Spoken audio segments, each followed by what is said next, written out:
देखिए, नगरी की जमीन का जहां तक प्रश्न है, लगभग 200 एकड़ के आसपास जमीन है।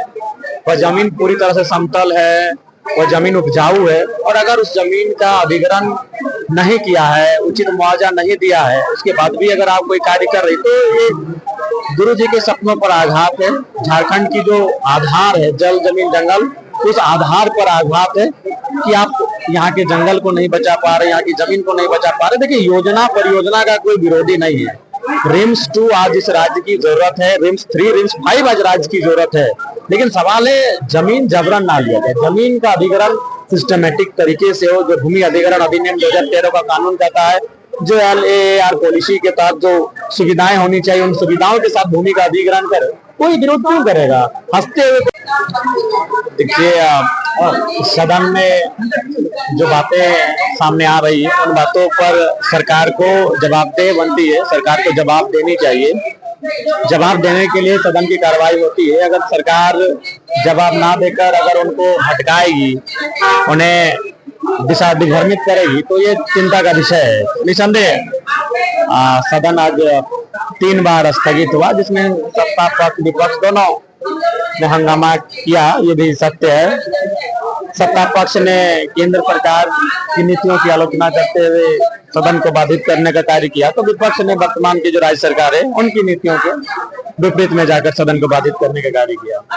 सूर्या हांसदा पर आप क्या मानते हैं? निसंदेह सूर्या हांसदा पर CBI जांच की मांग करते हैं, और मैंने भी उसका सदन में विरोध किया जब माननीय सदस्य हिमलाल मुर्मू जी अपना प्रतिक्रिया दे रहे थे और वो उनको अपराधी बता रहे थे। तो मैंने भी उनका तीखा आलोचना किया कि ये गलत बात है।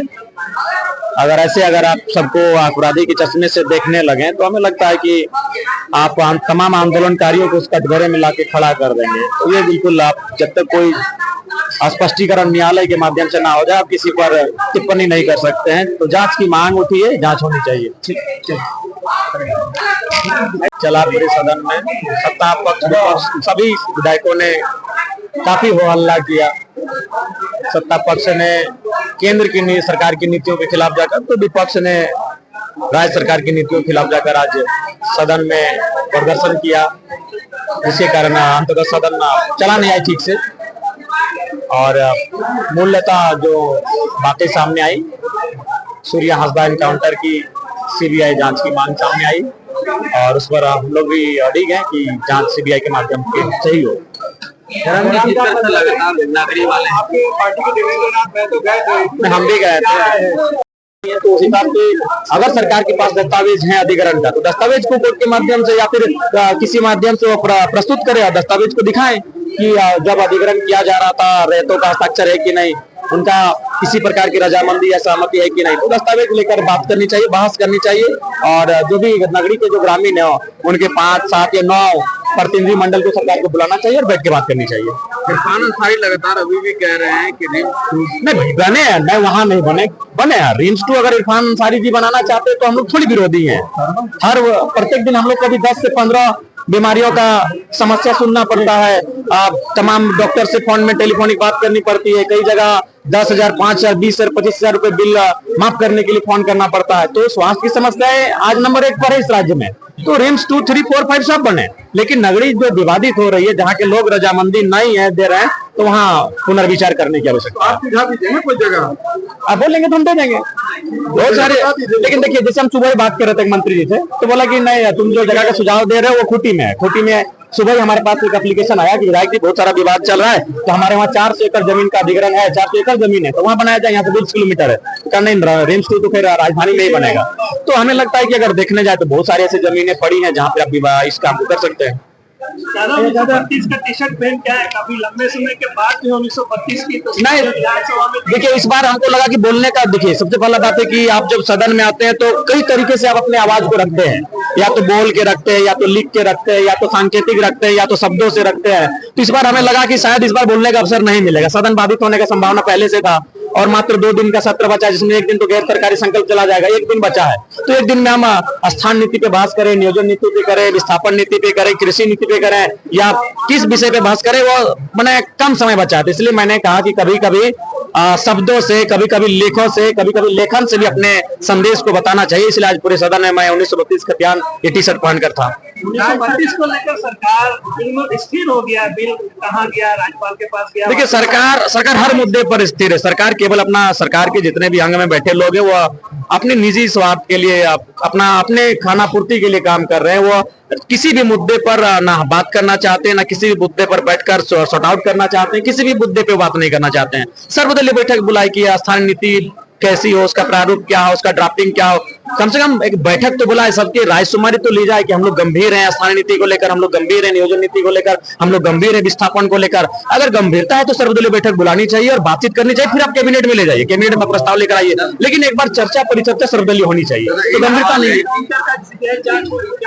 देखिए अब राज्य सरकार तो बहुत ही अकड़ के है उसमें। राज्य सरकार उल्टा एक वरिष्ठ नेता उनको अपराधी बना रहे हैं। अरे भाई, अगर ऐसे अपराधी बोलने गए हैं मात्र केस हो जाने से, तो राज्य के तमाम आंदोलनकारियों को अपराधी की लिस्ट में लाके खड़ा कर देंगे, तो वो तो बचना चाह रही है, उल्टा हुआ उनको अपराधी घोषित करने में लगी हुई है।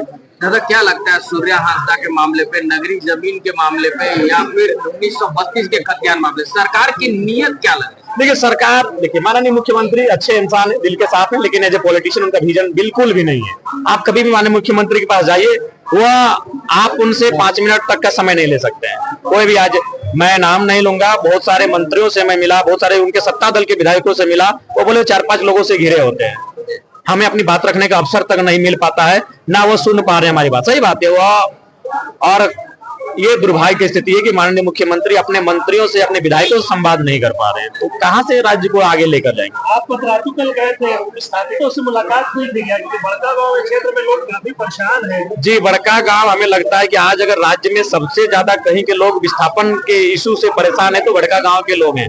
चाहे वो पतरातू ब्लॉक रहे, बड़का गांव का ब्लॉक रहे, या केरेडाड़ी का ब्लॉक रहे, या फिर 2-4 क्षेत्र उनका टंडवा में भी आता है, तो 4 ब्लॉक बड़का गांव विधानसभा टच करता है। चारों ब्लॉक आज विस्थापन के दंश को झेल रहा है, और मुझे लगता है कि आज सरकार को विस्थापन में तो कम से कम खुलकर बात करनी चाहिए, खुलकर नीति बनानी चाहिए, और इस दर्द पर विराम महलम लगाना चाहिए।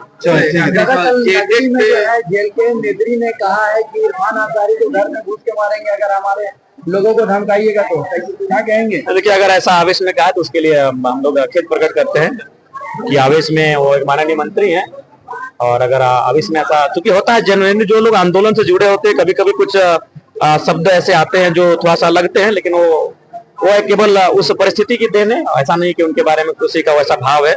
अगर कभी कभी आंदोलन में काउंटर शब्द आते हैं।